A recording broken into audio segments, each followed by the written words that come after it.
بسم اللہ الرحمن الرحیم وعاہدنا الی ابراہیم واسماعیل ان طہرا بیتی للطائفین والعاکفین والرکع السجود۔ اللہ رب العزت نے ارشاد فرمایا وعاہدنا، اور ہم نے عہد لیا، وعدہ لیا، حکم دیا، الی ابراہیم و اسماعیل، ابراہیم اور اسماعیل علیہ السلام کو، ان طہرا، یہ کہ تم دونوں صاف کرو، پاک کرو، بیتیا، میرے گھر کو۔ کس قدر اللہ رب العزت کے گھر کا کام کرنا، گھر کی صفائی کرنا، گھر کو صاف رکھنا، اللہ کے گھر کی خدمت کرنا، یہ کتنا بڑا کام ہے کہ رب تعالیٰ خود اپنے انبیاء کو حکم دے رہا ہے۔ اور پھر نبی بھی کون سے ہیں؟ حضرت خلیل اللہ علیہ السلام کہ رسول اللہ صلی اللہ علیہ وسلم کے بعد انبیاء میں سب سے بڑھ کر مقام اور مرتبہ سیدنا ابراہیم خلیل اللہ علیہ السلام کا ہے۔ تو آگے اللہ رب العزت نے ارشاد فرمایا میرے گھر کو پاک کرو۔ کن کے لیے؟ للطائفین، ان کے لیے جو اس کا طواف کریں گے، کہ بیت اللہ شریف کا جو طواف لوگ آ کر کریں گے ان کے لیے اسے پاک کرو۔ والعاکفین، اور جو لوگ یہاں آ کر اعتکاف کریں گے ان کے لیے صاف کرو۔ والرکع، رکوع کرنے والوں کے لیے، والسجود، اور سجدہ کرنے والوں کے لیے میرے اس گھر کو پاک کرو۔ تو کس قدر اللہ رب العزت کے گھر کی صفائی کا اہتمام کرنا، اور اعتکاف والوں کے لیے کہ اس وقت تو کوئی اعتکاف کرنے والا نہیں تھا، لیکن رب تعالیٰ کی ذات تو جاننے والی ہے کہ وہ ایک دور آئے گا، اللہ اپنے آخری محبوب کو بھیجے گا اور وہ ان کی امت اس بیت اللہ میں لاکھوں کی تعداد میں اعتکاف کریں گے۔ وہ اتنے سالوں بعد جو اعتکاف ہونا ہے، رب تعالیٰ پہلے سے حکم ارشاد فرما رہا ہے ان معتکفین کے لیے میرے اس گھر کو پاک کرو۔ اور پھر اللہ رب العزت کے گھر کا اعتکاف کرنا، اعتکاف نکلا ہے عقف سے، عین کاف فیس کا مادہ ہے، اس کا معنی ہوتا ہے جم کے بیٹھ جانا۔ میں آج آیا ہوں، تم نے مجھے بڑے بہانے لگائے ہیں، سال ہو گیا ہے، یہی کہتے ہو پیسے دے دیتا ہوں، میں آج آ کر تمہارے دروازے پہ بیٹھ گیا ہوں، مجھے پیسے دو گے تو آج میں جاؤں گا۔ میں نے تمہارے دروازے، وہ پنجابی میں کہتے ہیں کہ میں تیرا بوا مل کے بہ گیا، تو میں نے تب تک نہیں جانا جب تک کہ میرے پیسے نہیں ملیں گے۔ تو جم کے کسی جگہ بیٹھ جانا اس کو عقف کہتے ہیں، اعتکاف کہتے ہیں۔ اور ایک بندہ ہے جو اپنے مالک کے گھر آ کر بیٹھ جاتا ہے، یا اللہ یہ مغفرت کا، جہنم سے آزادی کا عشرہ ہے، تیری رحمتوں برکتوں والا مہینہ ہے، ہر ایک پر تیری رحمت ہے، میں بھی آ گیا ہوں، میں رحمتیں لے کے ہی جاؤں گا۔ یا اللہ آخری عشرے میں لیلۃ القدر ہے، 5 راتوں میں، میں 5 راتیں جاگوں گا، تیرے گھر میں آ کر بیٹھ گیا ہوں، میں لیلۃ القدر لے کے ہی جاؤں گا۔ یہ ہے اعتکاف کا معنی۔ کس قدر وہ اعلیٰ اور پاکیزہ یہ فعل ہے کہ رب تعالیٰ کے گھر میں آ کر بیٹھ جانا۔ ایک بندہ وضو کر کے گھر سے نماز کے لیے آتا ہے، حالانکہ اس نے جانا بھی ہے واپس، ایک ایک قدم پر ایک ایک نیکی، ایک ایک گناہ کم ہوتا ہے، ایک ایک درجہ بلند ہوتا ہے، اور وہ بندہ جو آ کے بیٹھ ہی جائے اور پھر 10 دن باہر اللہ کے گھر سے باہر قدم بھی نہ رکھے، 10 دن جم کے بیٹھ جائے، تو وہ حضور فرماتے ہیں کہ جو بندہ 5 نمازیں پڑھتا ہے، ان 5 نمازوں کی برکت سے 5 نمازوں کے درمیان ہونے والے گناہ معاف ہو جاتے ہیں۔ تو جو بندہ 24 گھنٹے مسجد میں اور پھر 9-10 دن کے لیے بیٹھ جائے تو اس کے گناہ کس قدر معاف نہیں ہوں گے۔ حضرت مریم علیہ السلام کا قرآن پاک میں ذکر ہے کہ جب آپ کی ولادت ہونے والی تھی تو آپ کی والدہ نے کہا کہ یا اللہ جو میری اولاد ہوگی میں اس کو بیت المقدس میں چھوڑ دوں گی، وہ تیری عبادت کرے گی، کوئی شادی بیاہ، کوئی دنیاوی معاملہ نہیں، صرف اور صرف بیت المقدس میں وہ تیری عبادت کرے گی۔ اور جب بچہ ہوا تو کیا کہا؟ رب انی وضعتھا انثی، یا اللہ میں نے تو یہ سمجھا تھا کہ بیٹا ہوگا، میں اسے تیرے دین کے لیے وقف کر دوں گی، تیرے گھر کے لیے وقف کر دوں گی، یہ تو بیٹی ہو گئی ہے۔ رب تعالیٰ نے فرمایا واللہ اعلم بما وضعت، اللہ کو بھی پتہ ہے بیٹی ہوئی ہے۔ ولیس الذکر کالانثی، یہ عورت، یہ لڑکی ایسی ہے کوئی بندہ بھی اس کے برابر نہیں ہے۔ اب حضرت مریم علیہ السلام کو رب تعالیٰ کے حکم کے مطابق انہوں نے بیت المقدس میں چھوڑ دیا کہ رب تعالیٰ نے فرمایا ہے بیٹا ہے بیٹی ہے، تو اپنی نظر پوری کر، تو نے منت مانی ہے میری اولاد ہوگی میں اس کو بیت المقدس میں چھوڑ دوں گی۔ اب چھوڑ دیا۔ سیدتنا مریم علیہ السلام بیت المقدس میں رہتی ہیں، علیحدہ ایک حجرہ ہے، آج بھی وہ جگہ وہاں پر موجود ہے تہہ خانے کے اندر، جہاں پر حضرت مریم علیہ السلام سب سے جدا ایک کونے میں کیمپ لگا کر، خیمہ لگا کر ہر وقت اللہ کی عبادت کرتی۔ اب رب کے گھر میں، رب تعالیٰ کے گھر میں آ کر بیٹھنے پر رب دیتا کیا ہے؟ کلما دخل علیہا زکریا المحراب وجد عندہا رزقا۔ مریم علیہ السلام اللہ کے گھر میں اعتکاف کر کے بیٹھی ہیں ساری زندگی کا کہ میں نے ادھر ہی رہنا ہے۔ حضرت زکریا علیہ السلام جو کہ آپ کے خالو لگتے ہیں، حضرت زکریا علیہ السلام حضرت مریم علیہ السلام کے خالو تھے۔ اب آپ وہاں کے امام تھے بیت المقدس کے، اللہ کے نبی بھی ہیں، اللہ کے رسول ہیں اور امام ہیں۔ اب جب بھی جاتے عبادت لوگوں کو کرواتے تو جاتے ہوئے حضرت مریم علیہ السلام جو کہ چھوٹی تھیں ان کے پاس بھی ہوتے جاتے، جب بھی خیمے میں داخل ہوتے تو وجد عندہا رزقا، رب تعالیٰ فرماتا ہے ان کے پاس کوئی نہ کوئی نئی چیز ہی دیکھتے۔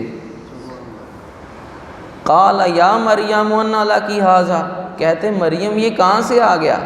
تیرے پاس انگور ہے، پورے زمانے میں کسی کے پاس نہیں ہے، ان کا تو ابھی موسم ہی نہیں آیا۔ تیرے پاس سیب ہے، اس کا تو ابھی موسم ہی نہیں آیا، یہ کسی کے پاس بھی نہیں ہے۔ تیرے پاس وہ پھل، وہ نعمتیں پڑی ہوئی ہیں جو زمانہ باہر بیٹھا ہے، منڈیوں میں پھر رہا ہے، باغوں میں پھر رہا ہے، ان کے پاس بھی نہیں ہے، اور تو یہاں اللہ کے گھر میں کونے میں بیٹھی ہے، تیرے پاس ہر چیز موجود ہے، تیرے پاس بغیر موسم کا پھل موجود ہے، اور پھر لے کے کون آتا ہے؟ قالت ہوا من عند اللہ، آپ فرماتی ہیں اللہ کی طرف سے آتا ہے۔ ان اللہ یرزق من یشاء بغیر حساب، بے شک اللہ جسے چاہتا ہے بغیر حساب کے رزق عطا فرماتا ہے۔ یہ اللہ کے گھر میں آ کر بیٹھ جانے کی برکت کیا ہے؟ رب تعالیٰ کے گھر میں آ کر ڈیرا لگا لینا اور اس کی عبادت کے لیے اپنے آپ کے، اللہ رب العزت کی عبادت کے لیے اپنا خاص وقت نکالنا، یہ کس قدر فضیلت اور یہ مقام رکھتا ہے۔ آقا علیہ الصلوۃ والسلام کی سنت مبارکہ ہے اور سنت مؤکدہ ہے کہ حضور نے ساری زندگی ہر رمضان کو اعتکاف کیا۔ سیدہ حضرت ابن عمر رضی اللہ تعالی عنہ، آپ نے بھی زمانہ جاہلیت میں، آپ فرماتے ہیں کہ میرے والد حضرت عمر رضی اللہ تعالیٰ عنہ نے یہ منت مانی تھی کہ میں مسجد حرام کا ایک رات کا اعتکاف کروں گا۔ زمانہ جاہلیت میں جب ابھی اسلام قبول نہیں کیا تھا تو مسلمان ہو گئے، عرض کی حضور میں نے وہ ایک زمانہ تھا، میں نے نظر مانی ہوئی تھی کہ میں بیت اللہ کے، اللہ کے گھر کا، مسجد حرام کا اعتکاف کروں گا ایک رات۔ حضور نے فرمایا فاوفی بنذرک، اپنی نظر، اپنی منت کو پورا کرو۔ اسی طرح اب اعتکاف کے جو مقاصد اور اس کے جو فوائد ہیں وہ عام روٹین میں ہمیں کیا حاصل ہوتے ہیں؟ سب سے پہلی وہ فضیلت کہ آقا علیہ الصلوۃ والسلام نے ارشاد فرمایا من اعتکف یوما ابتغاء وجہ اللہ جعل اللہ بینہ وبین النار ثلاثۃ خنادق۔ حضور علیہ الصلوۃ والسلام نے ارشاد فرمایا جو اللہ کی رضا کے لیے ایک دن اعتکاف کرتا ہے، ایک دن اعتکاف کرتا ہے، رب تعالیٰ اس کے درمیان اور جہنم کے درمیان 3 خندقیں بنا دے گا۔ اتنی آڑ ہوگی، اور پھر حضور نے ایک خندق کا جو فاصلہ ہے وہ اتنا بہت زیادہ جو ہے وہ آپ نے بیان فرمایا اور پھر دوسری روایت میں حضور نے فرمایا کہ من غدا الی المسجد او راح اعد اللہ له نزلا من الجنہ کلما غدا و راح۔ جب بندہ صبح مسجد کی طرف جاتا ہے یا شام کے وقت مسجد کی طرف جاتا ہے، رب تعالیٰ اس ایک مرتبہ جانے کے بدلے میں جنت میں اس کے لیے مہمان نوازی کا اہتمام کرتا ہے۔ یہ عام روٹین کی بات ہو رہی ہے، یہ رمضان کی بات نہیں ہے اور اعتکاف کی بات بھی نہیں ہے، یہ عام روٹین کی بات ہے۔ آپ رمضان شریف کے علاوہ جو نماز پڑھنے کے لیے صبح گھر سے چلے ہیں، یہ ان کی فضیلت ہے۔ تو جو رمضان میں ہو اور صرف آئے نہ بلکہ آ کر بیٹھ جائے اللہ کے گھر میں، تو اس کا مقام اور اس کی فضیلت کیا ہوگی۔ تو اعتکاف یہ ہماری تربیت کے لیے اور دل کی صفائی کے لیے، ہم بدن کی جسم کی صفائی کے لیے بڑا اہتمام کرتے ہیں۔ ہم ہر ہفتے اپنے بال ناخن وغیرہ تراشتے ہیں، اپنے آپ کو سنوارتے ہیں، جب دیکھتے ہیں بال زیادہ ہو گئے ہیں اور اچھے معلوم نہیں ہوتے، ہم لوگ جو ہے وہ اس کا اہتمام کرتے ہیں، کٹنگ کرواتے ہیں۔ جو لوگ شیو کرواتے ہیں ان کے دل میں بھی یہی ہوتا ہے کہ میں اب اچھا نہیں لگ رہا، صحیح نہیں لگ رہا، تو خوبصورت ہونے کے لیے اپنی طرف سے، ظاہری بات ہے اگر ایک بندہ اس کو پتہ ہو کہ میں داڑھی میں زیادہ خوبصورت ہوں تو ظاہری بات ہے وہ داڑھی رکھے گا، اس کی نظر میں وہ ویسے زیادہ خوبصورت ہے اس لیے وہ داڑھی کو بڑھنے نہیں دیتا، یہ اب اس کا عمل ہے۔ تو اب ہر بندہ ہم میں سے اپنے ظاہر کو سنوارنے کی بڑی کوشش کرتا ہے، بڑا سنوار کے رکھتا ہے، کپڑوں پر جو ہے وہ بل نہیں پڑنے دیتا اور اتنا صاف ستھرا رہتا ہے۔ لیکن کاش کہ ہم جتنا اپنے ظاہر کو صاف ستھرا رکھنے کی کوشش کرتے ہیں، کاش ہم نے اپنی روح کو، اپنے دل کو بھی اتنا صاف کیا ہوتا۔ وہ چھوٹے ہوتے ہوئے کہتے تھے نا، لڑائی معاف کرو، اللہ کا گھر صاف کرو۔ وہ کون سا گھر ہے اللہ کا؟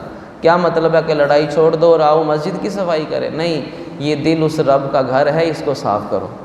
اس دل کی صفائی، اپنے باطن کی صفائی کرنا، اپنے آپ کا تزکیہ کرنا، اپنے آپ کو ستھرا کرنا۔ قد افلح من زکاہا وقد خاب من دساہا۔ جس نے نفس کو ستھرا کر لیا وہ کامیاب ہو گیا، جس نے اس نفس کو گندا اور میلا کر لیا تو وہ بندہ نامراد اور رسوا ہو گیا۔ تو دل کی صفائی کے لیے، اپنے باطن کی صفائی کے لیے بندے کو کچھ نہ کچھ وقت اللہ کے ذکر کے لیے نکالنا چاہیے۔ اور یہ اعتکاف وہ موقع ہے، ساری دنیا سے بے خبر، ساری دنیا سے علیحدہ ہو کر بندہ اللہ کے گھر میں آ کر بیٹھ جاتا ہے۔ آقا علیہ الصلوۃ والسلام نے فرمایا، جو رمضان کے آخری عشرے کی طاق راتیں ہیں ان میں عبادت کرو، لیلۃ القدر کو تلاش کرو۔ اب جو 5 راتیں طاق آتی ہیں، 21 کی، 23 کی، 25ویں، 27ویں اور 29ویں، یہ 5 راتیں ہیں۔ جو ان 5 راتوں میں جاگ لیتا ہے، عبادت کرتا ہے، اس کو لیلۃ القدر لازمی مل جاتی ہے۔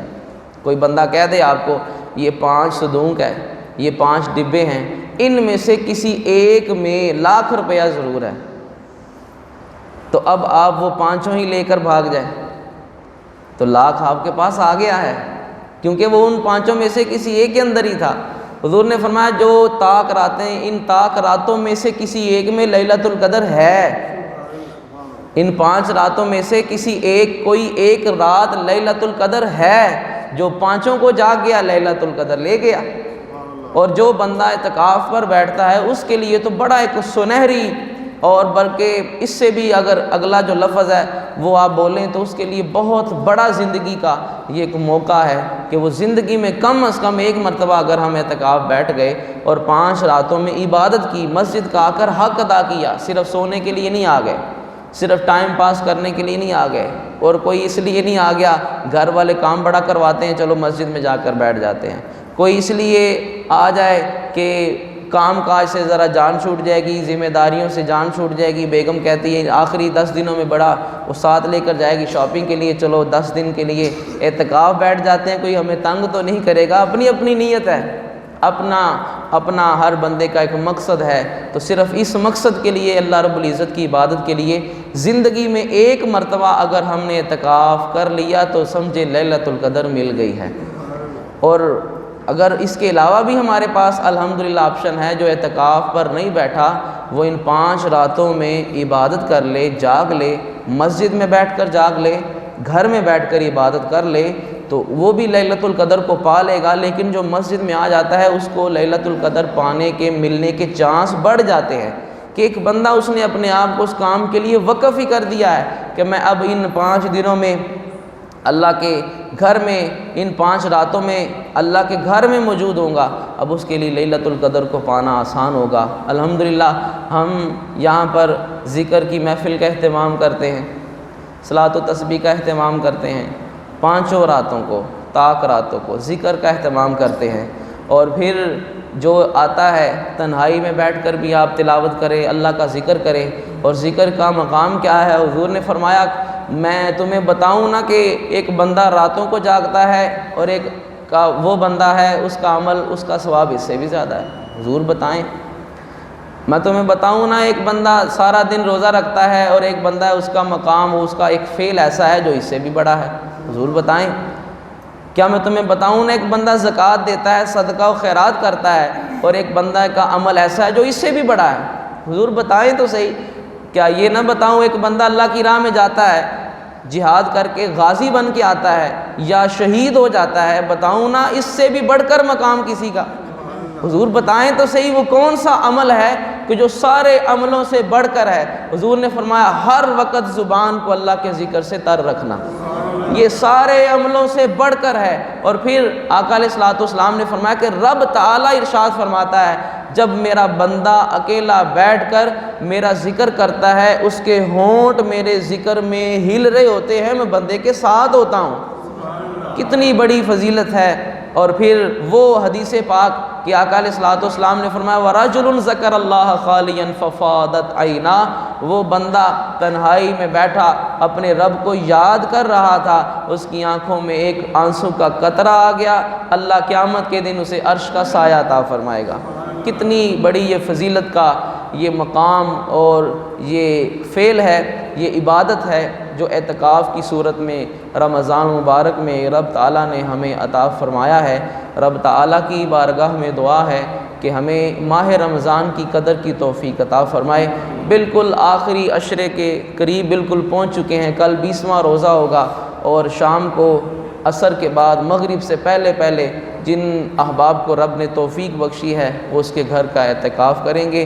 سب سے گزارش ہے جتنا ہو سکے زیادہ سے زیادہ آپ بھی نیت کریں، اس سال نہیں اگلے سال زندگی میں کم از کم 1-2 مرتبہ تو ضرور اس سنت کو ادا کریں۔ یہ سنت موقتہ ہے، بڑا اس کا مقام ہے۔ زندگی میں ایک بھی شب قدر مل گئی، 83-84 سال کی عبادت کا ثواب ہمارے نامہ اعمال میں آ جائے گا۔ ہماری ویسے پتہ نہیں اتنی عمر ہے کہ نہیں، جو پکا نمازی ہے وہ بھی کوئی 10-12 سال کے بعد ہی نمازی بنا ہے، پیدائشی تو کوئی بھی نمازی نہیں بنا۔ آخری عمر میں ہماری اکثر عمر یا کرسی پر بیٹھ کر نماز پڑھنے میں گزر جائے گی یا بستر پر گزر جائے گی، یہ تو رب جانتا ہے۔ اور جو بندہ ایک رات پا لے تو اس کو کتنا ثواب ہے، اور تو جس نے اتنی راتیں زندگی میں پائی ہوں تو اس کا 1000 کیا کتنے کئی ہزار مہینوں سے افضل اس کی وہ راتیں ہوں گی۔ اللہ رب العزت کی بارگاہ میں دعا ہے کہ ہمیں بھی اس سنت پر عمل کرنے کی توفیق عطا فرمائے، اور جو اس سنت پر عمل کریں گے رب تعالیٰ انہیں اپنے گھر کا ادب کرنے کی، احترام کرنے کی اور رمضان کی مسجد کی قدر کرنے کی توفیق عطا فرمائے۔